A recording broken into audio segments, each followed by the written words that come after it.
answer any, ask any questions or answer any questions. Yeah, fine. Well, anybody any questions you'd like to ask? How many different types of wood do you have?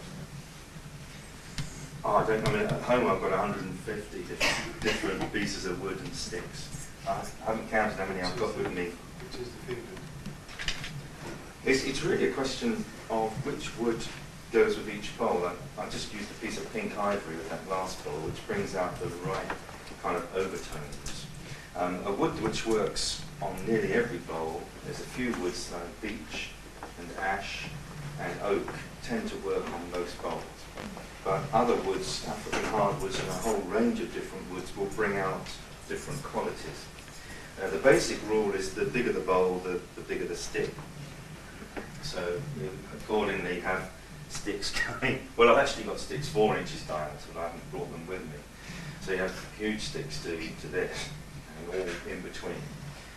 But also, as you saw, when I wanted to bring out the fundamental, I use a big stick. And when I want to bring out the higher note, I use a thinner stick. So there's also that going on.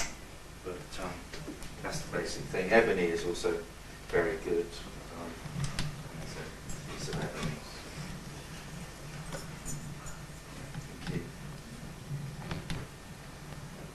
I was thinking about tonal quality, really. Is there any big difference between where the bowls are made? To say where or the way? Where? I suppose the way would come into it as well. There is. I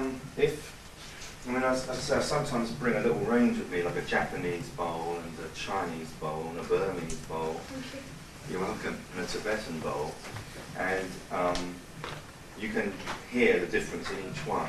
So, for instance, the Japanese bowl is definitely Japanese. It feels very cold and very clear and right through sort of thing. And the Chinese ones are sort of soft and mellow and warm quality to them. The Burmese are slightly clangy, for instance, and then these, which are quite a different sound. So it's to do with the shape and the number of metals in them.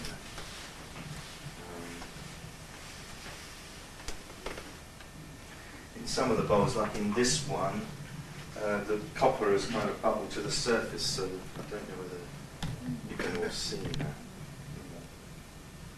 This again is about 13th century Kanga. Otherwise you can see the metal is quite silvery. So in fact, if you look at the bowls, and you're welcome to look at them, you'll see they're all different colours, all different shades, because they're different combinations of the basic sort of metals. Any other questions? Yes, I was going to ask.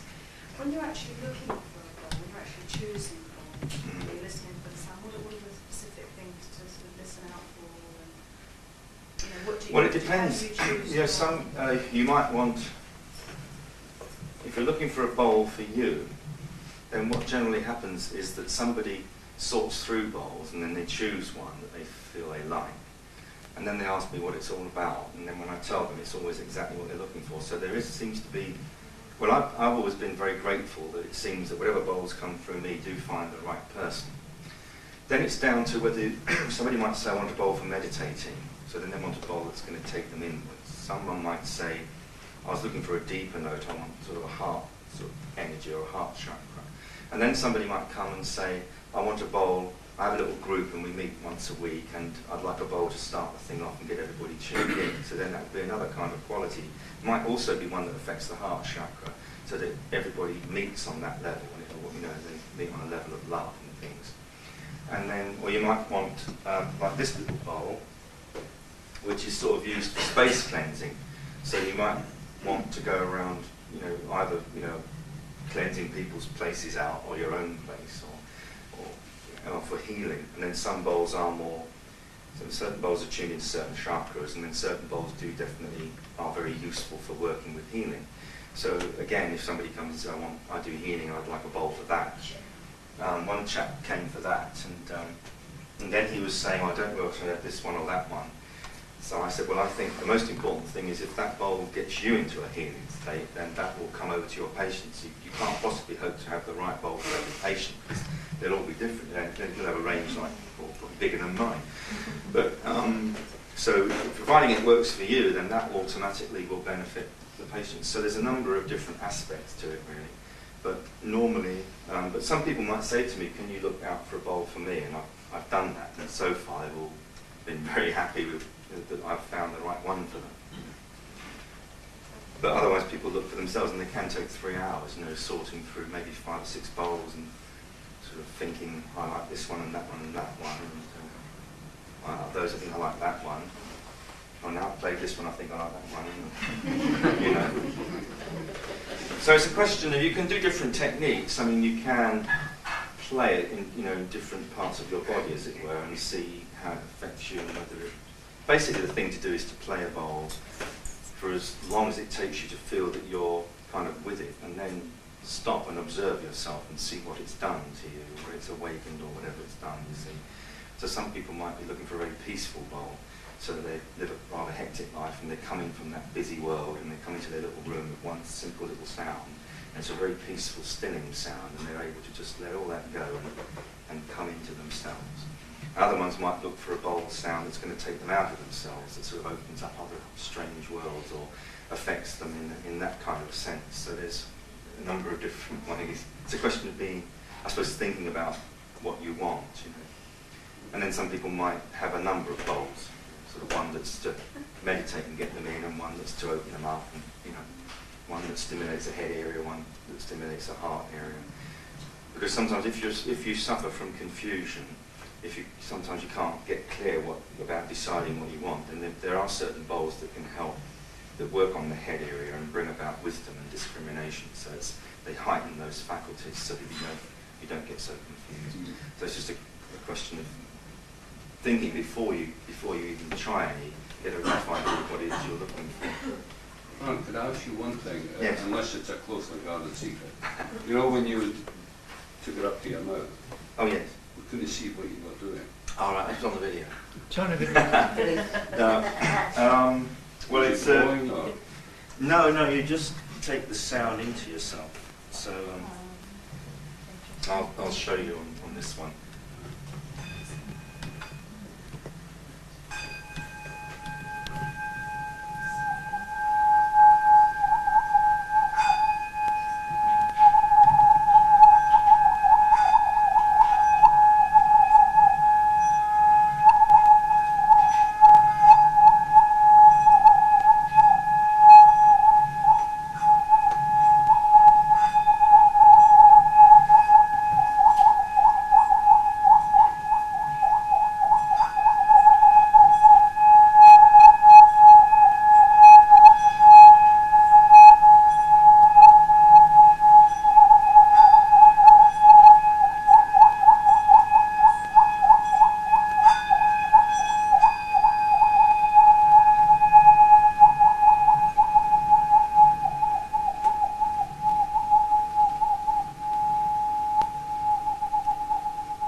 Was that a female bowl? Yeah. Because I thought so. I've seen a lot of women make that noise without it.